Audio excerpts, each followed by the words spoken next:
रसायन विज्ञान के आज के क्लास में इलेक्ट्रोकेमिस्ट्री की आगे की जो टॉपिक हमने कहा था पढ़ाएंगे वैद्युत रासायनिक सेल के बारे में। इलेक्ट्रोकेमिकल सेल के बारे में आज आपको स्टडी करना है। वैद्युत रासायनिक सेल होता क्या है? ये ऐसे सेल होते हैं, वैद्युत रासायनिक सेल इस प्रकार का सेल होता है कि इसमें धातु के दो इलेक्ट्रोड किसी वैद्युत अपघट्य विलयन में डुबोए गए होते हैं या फिर दोनों इलेक्ट्रोडों को अलग अलग वैद्युत अपघट्य के विलयनों में जो एक दूसरे से किसी प्रकार से जुड़े हों, ठीक है, उन अलग अलग पात्रों में दोनों इलेक्ट्रोड को लगा करके वैद्युत अपघटनी सेलों को बना दिया जाता है। तो वैद्युत अपघटनी सेल एक ऐसा माध्यम होता है, एक ऐसा सिस्टम होता है जिसमें धातु के दो इलेक्ट्रोडों को किसी वैद्युत अपघट्य के विलयन में डुबो करके वैद्युत धारा या तो प्रवाहित किया जाता है या फिर उन सेलों से हमें वैद्युत धारा प्राप्त होती है, ठीक है। अब इसके अंतर्गत दो प्रकार के सेल आते हैं, ध्यान से समझिएगा। पहला इसमें आता है इलेक्ट्रोकेमिकल सेल, इलेक्ट्रोलिटिक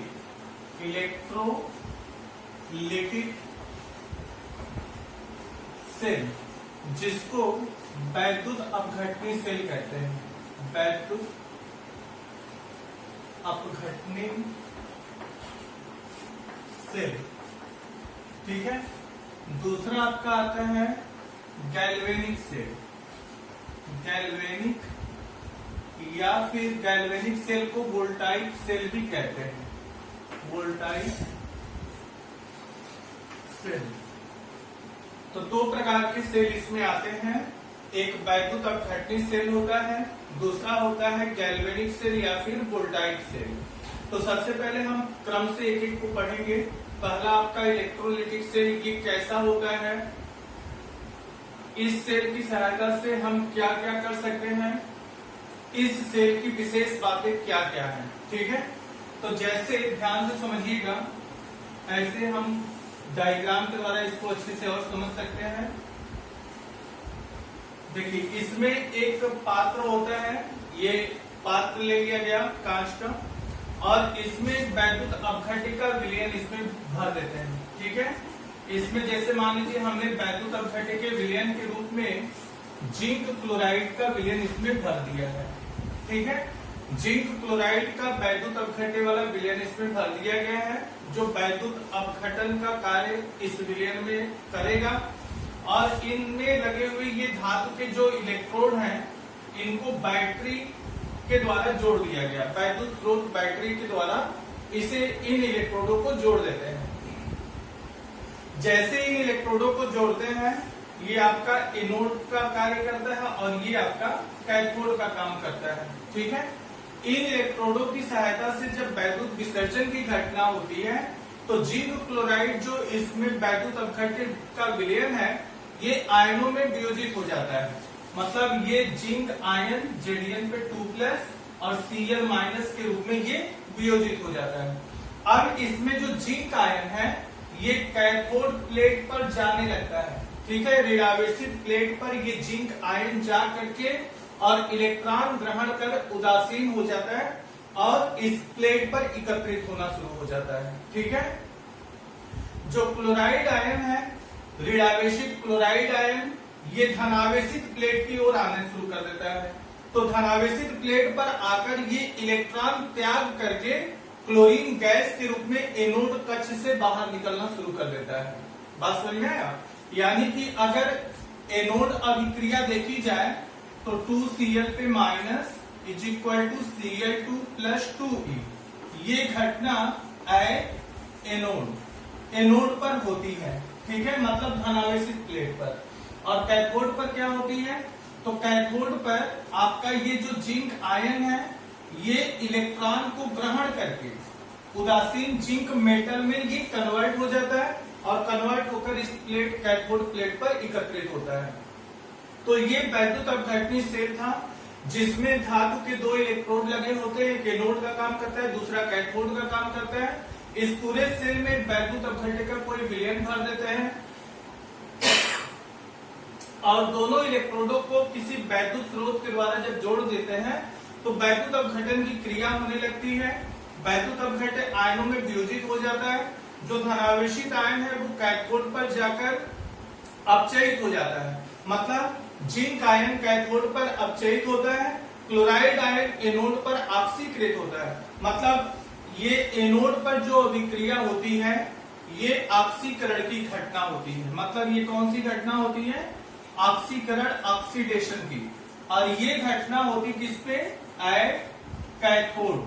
मतलब कैथोड पर ये अभिक्रिया होती है और ये घटना है आपकी रिडक्शन, मतलब अपचयन की।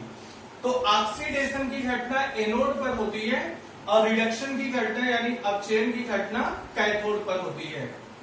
एक विशेष बात इसमें जान लीजिए जो आपको आगे फिर मिलेगा कि एनोड प्लेट जो होता है, इलेक्ट्रोलिटिक सेल का जो एनोड प्लेट होता है वो धनावेशित होता है और जो कैथोड प्लेट होता है वो ऋण आवेशित होता है। तो ये रहा आपका पहला इलेक्ट्रोलिटिक सेल। अब दूसरा आप जान लीजिए गैल्वेनिक सेल या वोल्टाइक सेल क्या होता है।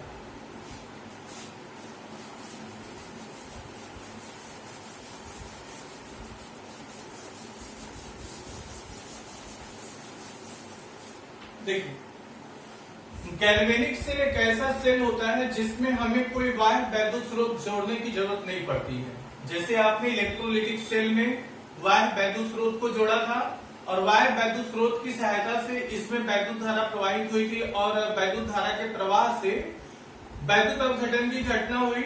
लेकिन जो गैल्वेनिक या वोल्टाइक सेल होते हैं इसमें कोई वैद्युत स्रोत आपको नहीं जोड़ना होगा, बल्कि इस प्रकार के सेल में रासायनिक अभिक्रिया के फलस्वरूप वैद्युत ऊर्जा का उत्पादन होता है। वैद्युत ऊर्जा स्वतः उत्पन्न होती है रासायनिक अभिक्रियाओं के तहत। ठीक है, इस प्रकार के सेल में दो अर्ध सेलें होती हैं।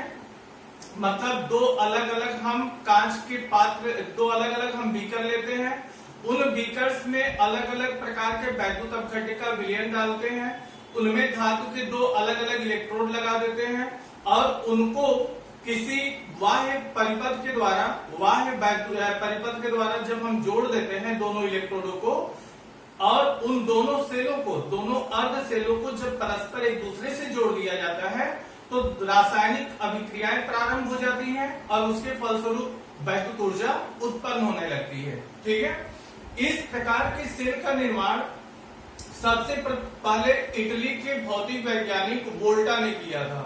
ठीक है, वोल्टा ने इस सेल का निर्माण किया जिसके कारण इस प्रकार के सेल को वोल्टाइक सेल भी कहा जाता है। मतलब गैल्वेनिक सेल को वोल्टाइक सेल के नाम से भी जाना जाता है। ठीक है, और उन्होंने क्या किया था, तो कभी कभी परीक्षाओं में पूछा जाता है कि वोल्टा ने जो सेल बनाया था, डेनियल से जो गैल्वेनिक सेल बनाया था, उसमें उन्होंने कौन सा वैद्युत अपघटन इस्तेमाल किया, तो सल्फ्यूरिक एसिड उन्होंने लिया था। एक बीकर में जिंक की प्लेट को डाला था और दूसरे बीकर में कॉपर की प्लेट को। मतलब जिंक और कॉपर इलेक्ट्रोडों के साथ उन्होंने सल्फ्यूरिक एसिड विलयन लिया था जो वैद्युत अपघटन का काम किया था। इसके अंतर्गत कई प्रकार की सेलें आती हैं, जैसे आपका डेनियल सेल है, डेनियल सेल है, ठीक है, ड्राई सेल है, ठीक है, जिसको लैप्लासी सेल भी कहा जाता है, और आता है आपका बैटरी। ठीक है, तो इसमें ये जो दोनों सेलें होती हैं, डेनियल सेल और ड्राई सेल, ठीक है, इसको प्राइमरी सेल कहते हैं। क्या बोलते हैं? Primary cell. और ये आपका होता है जो बैटरी, इसको बोलते हैं सेकेंडरी सेल। ठीक है, सेकेंडरी सेल मतलब द्वितीयक सेल। प्राइमरी सेल क्या होता है? जिस सेल को आप दोबारा चार्ज नहीं कर सकते, जिस सेल को आप दोबारा चार्ज नहीं कर सकते उसको प्राइमरी सेल कहा जाता है। जैसे आप घड़ी में जो सेल लगाते हैं जिसको ड्राई सेल कहा जाता है, उस सेल को आप दोबारा चार्ज नहीं कर सकते, तो ऐसे सेल प्राइमरी सेल कहलाते हैं, जिनको आप सिर्फ एक बार यूज कर सकते हैं, दोबारा उसको चार्ज नहीं कर सकते। लेकिन जो बैटरी है, एक बार जब डिस्चार्ज हो जाती है तो उसको हम दोबारा पुनः चार्ज कर सकते हैं। तो ये सेकेंडरी सेल के अंतर्गत बैटरी रखा गया है। मतलब सेकेंडरी सेल ऐसे सेल होते हैं जिनको हम दोबारा चार्ज कर सकते हैं, और प्राइमरी सेल ऐसे सेल होते हैं जिनको हम दोबारा चार्ज नहीं कर सकते। और इसके अंतर्गत डेनियल सेल और ड्राई सेल विशेष तौर पे माने जाते हैं। और भी तमाम सेलें आती हैं इन दोनों के अंतर्गत, जिनकी चर्चा हम आगे करते रहेंगे। ठीक है, तो इनको भी आप ध्यान से देखते रहिए। सेकेंड, गैल्वेनिक सेल क्या होता है या फिर वोल्टाइक सेल किसे कहते हैं? इसके अंतर्गत जो पहला आप डेनियल सेल, डेनियल सेल क्या होता है? डेनियल सेल, तो देखिए ध्यान से देखिएगा, इसके निर्माण के साथ साथ इस सेल को हम बनाने जा रहे हैं और निर्माण के साथ साथ इसके प्रोसेस को भी आप समझते रहिएगा। ठीक है, देखो इसमें दो प्रकार के अलग अलग हम पात्र लेते हैं। ठीक है, दो अलग अलग पात्र लिया जाता है और इन दोनों पात्र में अलग अलग वैद्युत अपघट्य का विलयन भर देते हैं। ठीक है, इसमें जो वैद्युत अपघट्य मिलाया वो जिंक क्लोराइड और इसमें कॉपर सल्फेट का। ठीक है, ये जिंक क्लोराइड का वैद्युत अपघट्य का विलयन है, जलीय विलयन है, और ये कॉपर सल्फेट का जलीय विलयन इसमें वैद्युत अपघट्य के रूप में डाल दिया गया। इस पात्र में जिंक की एक प्लेट लगा देते हैं। ठीक है, जिंक की एक प्लेट है, ये एनोड का काम करती है, और इसमें कॉपर की एक प्लेट हम लगा देते हैं, ये कॉपर की। ठीक है, ये जो प्लेट लगी हुई है ये कॉपर की प्लेट है और ये जो प्लेट है वो किसकी है? जिंक की प्लेट है। इन दोनों इलेक्ट्रोडों को गैल्वेनोमीटर की सहायता से परस्पर जोड़ दिया जाएगा, जो धारा मापी का कार्य करता है, प्रवाहित होने वाली धारा को बताएगा ये कितना एम्पियर की धारा प्रवाहित हो रही है। अब इन दोनों अर्ध सेलों को देखो, ये दोनों अर्ध सेलें हैं। ठीक है, इनको एक कांच के यू आकार की नली द्वारा परस्पर जोड़ दिया गया है। ठीक है, कांच की ये यू आकार की नली है,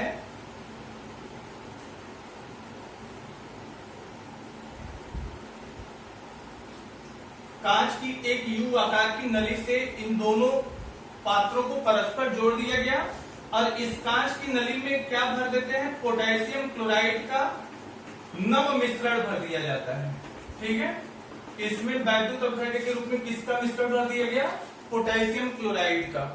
ठीक है, जैसे ही इन दोनों अर्ध सेलों को इस यू आकार की नली के द्वारा आप जोड़ते हैं, ये अर्ध सेलें पूरी तरह कंप्लीट हो जाती हैं, धारा का प्रवाह प्रारंभ हो जाता है, रासायनिक अभिक्रियाएं प्रारंभ हो जाती हैं। ठीक है, तो देखो इसमें आप कहेंगे कैसे कि इन डेनियल सेल में दो अलग अलग इलेक्ट्रोड्स होते हैं, दो अलग अलग अर्ध सेलें होती हैं। एक में जिंक की प्लेट जिंक सल्फेट के विलयन में डुबो देते हैं और कॉपर की प्लेट को कॉपर सल्फेट के दूसरे बीकर में डुबो देते हैं। इन दोनों इलेक्ट्रोडों को एक तार के द्वारा, जिसको बाह्य परिपथ कहा जाता है, इस तार के द्वारा जोड़ दिया जाता है और बीच में गैल्वेनोमीटर को लगा देते हैं। इन दोनों अर्ध सेलों को एक पोटेशियम क्लोराइड से भरे हुए यू आकार की नली के द्वारा जोड़ दिया जाता है। जिंक की प्लेट एनोड का काम करती है। किसका काम करती है? ये एनोड का। और कॉपर की जो प्लेट है ये किसका काम करती है? कैथोड का काम करती है। एक खास बात ये जानिएगा इसमें कि जो गैल्वेनिक अथवा वोल्टाइक सेल का एनोड प्लेट होता है वो ऋण आवेशित होता है और कैथोड प्लेट जो होता है वो धन आवेशित होता है। ठीक है, ये विशेष अंतर है इलेक्ट्रोलिटिक सेल और गैल्वेनिक सेल में। इलेक्ट्रोलिटिक सेल में क्या था कि एनोड पॉजिटिव पोल था और कैथोड क्या था? निगेटिव पोल था। लेकिन गैल्वेनिक सेल का जो एनोड होता है वो निगेटिव पोल होता है, कैथोड जो होता है वो पॉजिटिव पोल होता है, धनावेशित ध्रुव होता है ये। अब क्यों ये ऋणावेशित होता है, क्यों ये धनावेशित होता है, ये भी जान लीजिए। तो होता क्या है कि जैसे ही यू आकार की नली से आप जोड़ते हैं, इसमें रासायनिक अभिक्रियाएं प्रारंभ हो जाती हैं। मतलब जिंक प्लेट पर जो जिंक के धातु है वो इलेक्ट्रॉन त्याग करके विलयन में आने लगते हैं जिंक आयन के रूप में। मतलब इसमें जो जिंक परमाणु है वो इस विलयन में जिंक आयन के रूप में आने लगता है और इस पे इलेक्ट्रॉन त्याग देता है। तो इलेक्ट्रॉन इस प्लेट पर जिंक परमाणु के द्वारा जब त्यागे जाएंगे तो इस एनोड प्लेट पर इलेक्ट्रॉनों की अधिकता हो जाती है। ये इलेक्ट्रॉन इसी बाह्य परिपथ से होते हुए किस प्लेट पर जाने लगते हैं? कैथोड प्लेट पर जाने लगते हैं। तो कैथोड प्लेट पर जब जाएंगे तो कैथोड वाला जो प्लेट है कॉपर सल्फेट के विलयन में डुबोया गया है, तो कॉपर सल्फेट के विलयन में क्यूप्रिक आयन होता है, क्यूप्रिक आयन। ये क्यूप्रिक आयन Cu2+ ये प्लेट पर जाकर इलेक्ट्रॉन ग्रहण करके कॉपर मेटल में अपचयित हो जाता है। ठीक है, तो इलेक्ट्रॉन चूंकि ग्रहण कर रहा है इस प्लेट से, तो जो प्लेट इलेक्ट्रॉन देगा वो धनावेशित हो जाता है। इस पर चूंकि जिंक के परमाणु इलेक्ट्रॉन त्याग रहे हैं, इलेक्ट्रॉनों की अधिकता इस प्लेट पर है, जिसके कारण एनोड प्लेट आपका ऋण आवेशित हो जाता है। ठीक है, अब रासायनिक अभिक्रिया जब प्रारंभ हो जाती है तो इलेक्ट्रॉनों का प्रवाह बाह्य परिपथ के सहारे एनोड से कैथोड पर होता है। एनोड पर ऑक्सीकरण की क्रिया होती है, कैथोड पर अपचयन की क्रिया होती है, और कैथोड कक्ष में जो क्यूप्रिक आयन है वो उदासीन कॉपर परमाणु में अपचयित होता है। अभिक्रिया कुछ इस प्रकार है, देखिए ये जो जिंक परमाणु है इलेक्ट्रॉन को त्यागेगा और त्याग कर किस रूप में आ रहा है? जिंक आयन के रूप में आ रहा है। ये दो इलेक्ट्रॉन त्याग रहा है, घटना ये हो गई क्या? ऑक्सीडेशन की, ऑक्सीडेशन एट एनोड, मतलब एनोड पर ऑक्सीडेशन की क्रिया चल रही है। कैथोड कक्ष पर क्या हो रहा है? तो क्यूप्रिक आयन कैथोड प्लेट से जो इलेक्ट्रॉन है उन इलेक्ट्रॉनों को ग्रहण कर ले रहा है और ग्रहण करके उदासीन कॉपर में कन्वर्ट हो रहा है। ये घटना रिडक्शन की हो रही है, रिडक्शन एट कैथोड। ठीक है, तो ये डेनियल सेल के बारे में बातें रही। अच्छा, इनमें यू आकार की जो नली लगी है इसका कार्य क्या होता है? तो जब आयन इस विलयन में उत्पन्न होना शुरू हो जाते हैं तो आयनों का प्रवाह यू आकार की नली के द्वारा होना शुरू हो जाता है। मतलब इलेक्ट्रॉन एनोड से कैथोड की ओर आने लगते हैं तो आयन कैथोड से एनोड की तरफ आने लगते हैं।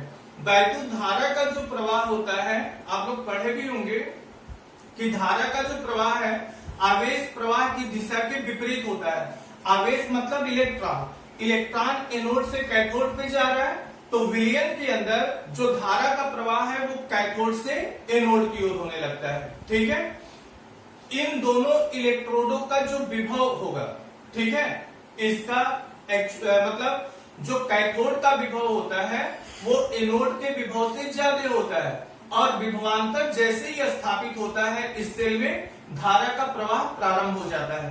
कैथोड का विभव एनोड विभव से अधिक होता है, जिसके कारण पूरे सेल का अगर आप वैद्युत वाहक बल ज्ञात करेंगे तो वैद्युत वाहक बल को E के द्वारा प्रदर्शित किया जाता है। E सेल मतलब सेल का वैद्युत वाहक बल ये बराबर होगा कैथोड का विभव मतलब E cathode minus E anode. ठीक है, मतलब कैथोड के विभव में से एनोड के विभव को जब आप घटाएंगे तो पूरे सेल का विद्युत वाहक बल प्राप्त हो जाएगा। बात समझ में आया? मतलब कितना सेल में वैद्युत वाहक बल उत्पन्न हो रहा है वो आपको इस फार्मूले की सहायता से ज्ञात हो सकता है। ठीक है, अब इसमें एक बात ये है कि इन दोनों सेलों को प्रदर्शित कैसे करते हैं। तो जो जिंक सल्फेट वाला विलयन मतलब ये अर्ध सेल जो है इसको प्रदर्शित करने का तरीका ये है JDNSO4।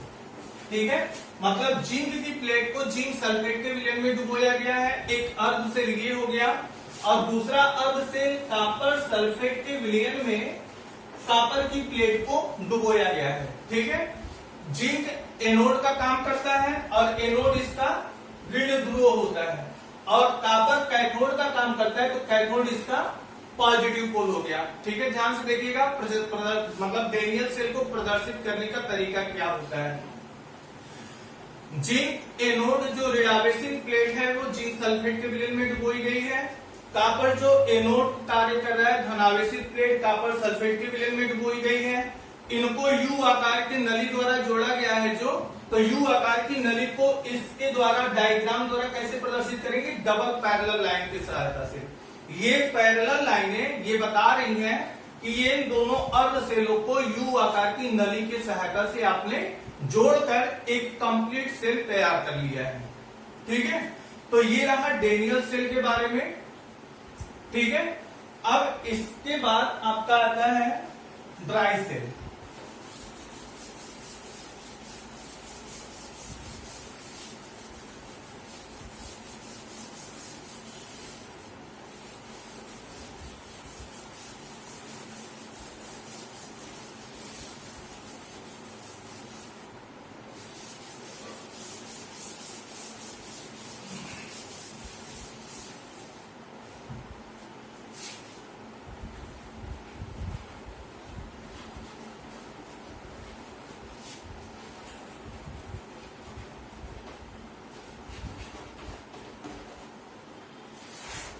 ड्राई सेल को लैक्लांसी सेल भी कहा जाता है।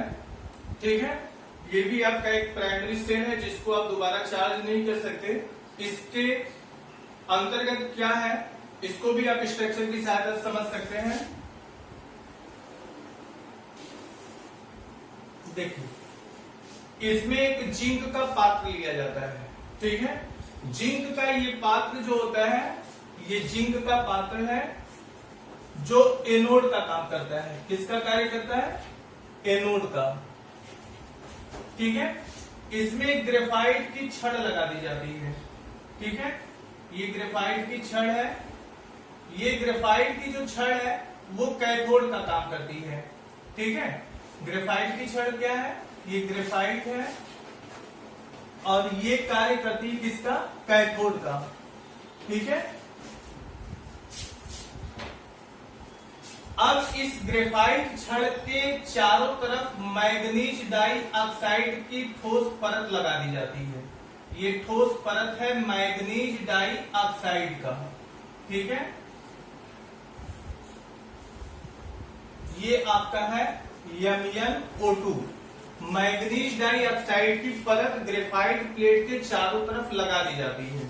ठीक है, इस सेल में वैद्युत अपघट्य के रूप में, ठीक है, इस सेल में वैद्युत अपघट्य के रूप में जिंक क्लोराइड और अमोनियम क्लोराइड का नव मिश्रण भर दिया जाता है। ठीक है, ZnCl2 प्लस NH4Cl, इनका नव मिश्रण भर दिया जाता है।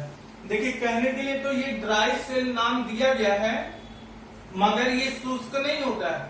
ये भी एक गीला सेल होता है, मतलब मॉइस्ट सेल होता है, ये नम सेल होता है, क्योंकि इसमें जो वैद्युत अपघट्य के रूप में आप जिंक क्लोराइड और अमोनियम क्लोराइड का मिश्रण भर रहे हैं वो लिक्विड अवस्था में होता है, नम अवस्था में होता है। ठीक है, अब इस पूरे सेल को स्टील के पात्र में पैक कर दिया जाता है। मतलब इस पूरे सेल को, ये देखिए स्टील का ये पात्र है, एक स्टील के इस पात्र में इसको पूरी तरह से पैक कर देते हैं। ये आपका स्टील। ठीक है, स्टील के पात्र के संपर्क में ये जिंक की जो जिंक का पात्र है वो स्टील के संपर्क में ही रहता है। अब इसका भी जो जिंक है एनोड का कार्य जो कर रहा है वो ऋण आवेशित प्लेट की तरह से कार्य करता है, और ग्रेफाइट जो कैथोड का काम करता है ये धन आवेशित प्लेट की तरफ से कार्य करता है। ठीक है, अब इस सेल जब अपने मैकेनिज्म की अवस्था में आता है, वर्क फंक्शन के दौरान जब आता है, तो क्रियाशीलता के समय जिंक एनोड पर ऑक्सीकरण की क्रिया होती है और ग्रेफाइट कैथोड पर क्या होता है? अपचयन की क्रिया होती है। मतलब जिंक एनोड पर जो जिंक के परमाणु हैं ये इलेक्ट्रॉन त्याग करके जिंक आयन के रूप में विलयन में आने लगते हैं। ठीक है, तो ये घटना हो गई ऑक्सीडेशन की एट एनोड। किस प्लेट पे हो रहा है? एनोड पे हो रहा है। मतलब एनोड पर ऑक्सीकरण की क्रिया होती है, जो जिंक के परमाणु हैं इसी प्लेट पर इलेक्ट्रॉन त्याग कर विलयन में आने लगते हैं। मतलब किस रूप में आते हैं? जिंक आयन के रूप में आते हैं। अब इस प्लेट पर इलेक्ट्रॉनों की अधिकता हो जाती है और वो इलेक्ट्रॉन इसी परिपथ से होते हुए ग्रेफाइट कैथोड पर जाते हैं और ग्रेफाइट कैथोड पर जाकर मैग्नीज डाइऑक्साइड को मैग्नीज ट्राई ऑक्साइड में अपचयित करते हैं, यानी MnO2 को किसमें अपचयित करते हैं? Mn2O3 मैग्नीज ट्राइऑक्साइड में अपचयित कर देते हैं। बात समझ में आया? तो इस तरीके से इस सेल में अभिक्रियाएं, रासायनिक अभिक्रिया चलती है और वैद्युत ऊर्जा में रासायनिक ऊर्जा जो होती है वो परिवर्तित होती जाती है। ठीक है, देखिए होता ये है कि 2MnO2 प्लस ग्रेफाइट पर ग्रेफाइट कैथोड पर कौन सी अभिक्रिया होती है वो ध्यान से देख लीजिए। NH4 पे प्लस 2E, ये आपका कन्वर्ट हो जाता है Mn2O3 plus 2NH3 plus H2O। मतलब ये घटना होती किस पे? कैथोड पर ये घटना होती है। ठीक है, और ये घटना देखिए चूंकि इलेक्ट्रॉन इस अभिक्रिया में ग्रहण किया जा रहा है तो घटना अपचयन की हो जाएगी। ठीक है, तो ऑक्सीडेशन की घटना एनोड कक्ष पर यानी जिंक एनोड पर होता है। ग्रेफाइट प्लेट पर अपचयन की क्रिया होती है। अपचयन में मैग्नीज डाइऑक्साइड मैग्नीज ट्राइऑक्साइड में परिवर्तित हो जाता है। अमोनिया गैस उत्पन्न होती है। अब ये अमोनिया करती क्या है? तो अमोनिया जो है इस वैद्युत अपघट्य के विलयन में जो जिंक क्लोराइड होता है उससे क्रिया करके एक विशेष लवण का निर्माण करती है, एक विशेष साल्ट का निर्माण करती है, जेडियम NH3 का ट्वाइस Cl2। ठीक है, ये कॉम्प्लेक्स साल्ट बनता है। इस सेल के अंदर एक कॉम्प्लेक्स साल्ट बनता है। वो कहां से बनता है? तो इसमें बनी हुई अमोनिया इस सेल में बने हुए इस सेल में जो जिंक क्लोराइड मिलाया हुआ है आपने, उससे क्रिया करके डाईएमीन डाईक्लोरो जिंक सेकेंड कॉम्प्लेक्स का निर्माण करती है। ठीक है, इस कॉम्प्लेक्स के निर्माण का मतलब ये हुआ कि इसमें जो अमोनिया जिंक के साथ जुड़ चुकी है वो अब अलग नहीं हो सकती है। मतलब इस पूरे सेल के अंदर जो वैद्युत अपघट्य आपने मिला रखा है उसमें अमोनियम क्लोराइड की जो मात्रा है वो धीरे धीरे कम होनी शुरू हो जाती है। और जैसे जैसे मात्रा घटती है इस सेल की शक्ति जो क्षमता है वो भी धीरे धीरे कम होने लगती है। जब अमोनियम क्लोराइड की पूरी मात्रा समाप्त हो जाती है तो ये सेल पूरी तरह से डीएक्टिवेट हो जाता है। फिर इसका जो वोल्टता है वो शून्य हो जाता है। सेल का वैद्युत वाहक बल भी क्या हो जाता है? शून्य हो जाता है। हमें कोई धारा इससे प्राप्त नहीं हो पाती है। तो ये रहा। और इसमें अगर आप पूरे सेल रिएक्शन को दर्शाना चाहो तो 2JDN plus 2NH4Cl plus 2MnO2। ठीक है, ये पूरा सेल रिएक्शन बताएगा। JDN NH3 का ट्वाइस Cl2 एक कॉम्प्लेक्स का फॉर्मेशन ये हुआ आपका, प्लस Mn2O3। ठीक है, प्लस H2O। ये पूरी सेल अभिक्रिया होगी। ठीक है, इस सेल अभिक्रिया के तहत हम देख सकते हैं कि जो जिंक परमाणु है, जिंक धातु है, अमोनियम क्लोराइड और मैग्नीज डाइऑक्साइड के संपर्क के साथ अभिक्रिया जो हो रही है उसके साथ ये साल्ट बनता है। मैग्नीज ट्राइऑक्साइड अपचयित हो रही है, वाटर का भी फॉर्मेशन होता है। ये अभिक्रिया जब अपने साम्य की अवस्था में आती है तो साम्य की अवस्था में आने का मतलब हुआ कि एनोड और कैथोड दोनों का विभव एक समान हो जाएगा। और जब एक समान हो जाएगा तो पूरे सेल का जब आप वैद्युत वाहक बल निकालेंगे तो E cathode minus E anode से के सूत्र से पूरे सेल का वैद्युत वाहक बल शून्य आएगा। और जैसे शून्य आने का अर्थ यही हुआ कि ये सेल जो है ये पूरी तरह डीएक्टिवेट हो चुका है, इसकी जो क्षमता है पूरी तरह से समाप्त हो गई है। इस ड्राई सेल का के संदर्भ में जो परीक्षा में प्रश्न पूछा जाता है, क्या ये सेल पूर्ण रूप से शुष्क होता है? तो शुष्क नहीं होता है। दूसरा क्वेश्चन ये बनता है कि ड्राई सेल में कौन से विशेष लवण का निर्माण होता है? तो इस लवण का निर्माण होता है जिसका नाम है डाईएमीन डाईक्लोरो जिंक सेकेंड। ठीक है, ड्राई सेल की जो क्षमता है वो किसके कारण धीरे धीरे कम होती चली जाती है? तो अमोनियम क्लोराइड की जो मात्रा है वो धीरे धीरे इस सेल में घटने लगती है।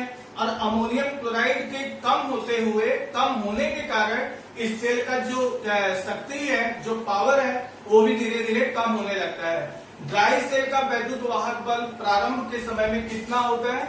1.5 वोल्ट। ठीक है, ये दिमाग में रखिएगा। ड्राई सेल जो आता है उसका जो वोल्टेज होता है वो 1.5 वोल्ट का ही होता है। ठीक है, तो ये रहा आपका प्राइमरी और सेकेंडरी सेल के बारे में, प्राइमरी सेल के बारे में। अब सेकेंडरी सेल के अंतर्गत बैटरी को रखा गया है, अब उसके बारे में हम लोग चर्चा करेंगे। आज के लिए बस इतना है, वो नेक्स्ट वीडियो में मिलेगा। ठीक है।